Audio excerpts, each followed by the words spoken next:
और आदिवासियों पर टिप्पणी मामले में मंत्री मदन दिलावर ने सदन में खेद जताया। आपको बता दें कि आदिवासी हिंदू समाज का श्रेष्ठ अंग है। दिलावर ने यह कहा है, मेरी जाति के हैं आदिवासी बंधु।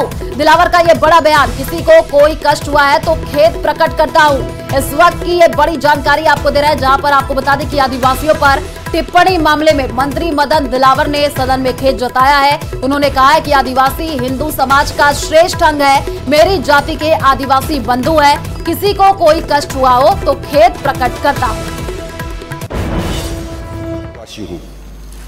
क्योंकि मेरे पिताजी शाहबाद के शहरी क्षेत्र में, मेरे दादाजी वगैरह सब सीताबाड़ी के जंगलों में निवास करते थे, वहीं उनका मकान था।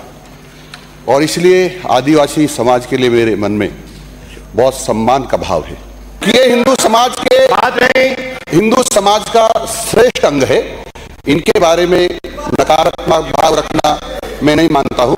और इसलिए मैं विपक्ष को या किसी आदिवासी बंधु को जो मेरी जाति के हैं, उनको कोई कष्ट हुआ मेरे बोलने से, मेरे बात करने से या कोई शब्दों से, तो मैं खेद प्रकट करता हूं। तो मैं खुद आदिवासी हूं। तो ये बड़ी जानकारी आपको दे रहे हैं, मदन दिलावर ने सदन में खेद जताया है। आदिवासियों पर टिप्पणी का ये पूरा मामला है, मेरी जाति के आदिवासी बंधु हैं, ये मदन दिलावर की तरफ से कहा गया है। किसी को कोई कष्ट हुआ है तो खेद प्रकट करता हूं, ये मदन दिलावर की तरफ से कहा गया है।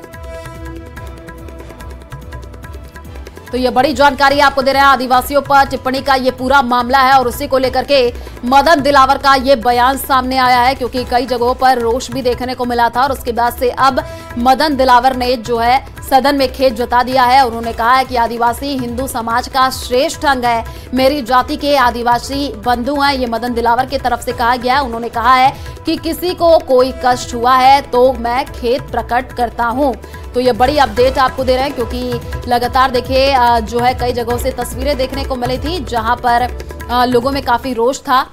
और ज्यादा जानकारी के लिए संवाददाता सुधीर हमारे साथ फोन लाइन पर जुड़ चुके हैं। सुधीर, अभी हमने मदन दिलावर को सुना, सदन में उन्होंने खेद जताते हुए ये कहा है कि आदिवासी हिंदू समाज का श्रेष्ठ अंग है और तमाम बड़ी बातें। देखिए, ये लगातार सदन में गतिरोध बना हुआ था कि जब भी सदन में शिक्षा विभाग की या अन्य मामलों पर बोलने के लिए खड़े होते थे, प्रश्नों का जवाब देने के लिए खड़े होते, तो कांग्रेस और पार्टी के जो तीनों विधायक हैं वो इस बात का विरोध कर रहे थे। पिछले दिनों मीडिया में एक बयान दे दिया था मदन दिलावर ने कि हिंदू होने के मामले में कि इनके डीएनए की जांच करवा ली जाए।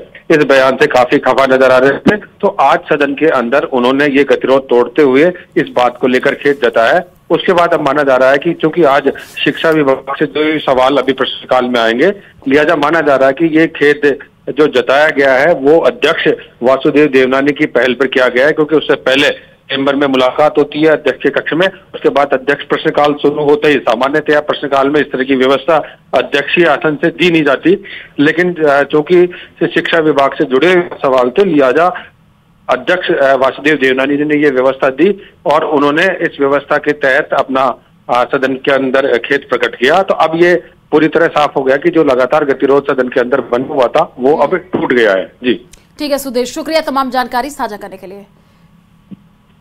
मदन दिलावर ने सदन में जो है खेद जताया है और तमाम तरीके की बड़ी बातें उनकी तरफ से कही गई, क्योंकि इससे पहले उन्होंने एक बयान दिया था जिसको लेकर के आदिवासी समाज में भी काफी रोष देखने को मिला था। और अब जो है मदन दिलावर ने ये कहा है कि आदिवासी हिंदू समाज का श्रेष्ठ अंग है, मेरी जाति के ही आदिवासी बंधु। क्योंकि मेरे पिताजी शाहबाद के शहरी क्षेत्र में, मेरे दादाजी वगैरह सब सीताबाड़ी के जंगलों में निवास करते थे, वहीं उनका मकान था। और इसलिए आदिवासी समाज के लिए मेरे मन में बहुत सम्मान का भाव है।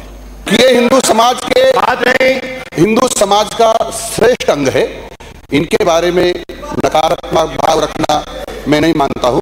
और इसलिए मैं विपक्ष को या किसी आदिवासी बंधु को जो मेरी जाति के हैं, उनको कोई कष्ट हुआ मेरे बोलने से, मेरे बात करने से या कोई शब्दों से, तो मैं खेद प्रकट करता हूं। तो मैं खुद आदिवासी हूं।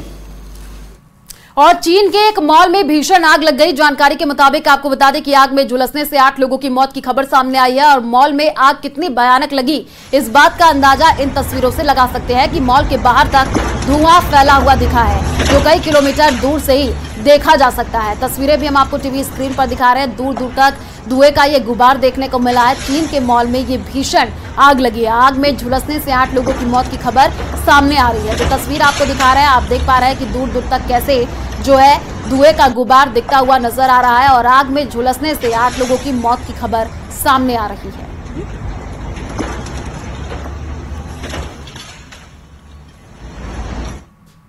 और चलिए फिलहाल इस बुलेटिन में इतना ही। आगे आपको दिखाएंगे 100 गांव 100 खबरें। नमस्कार।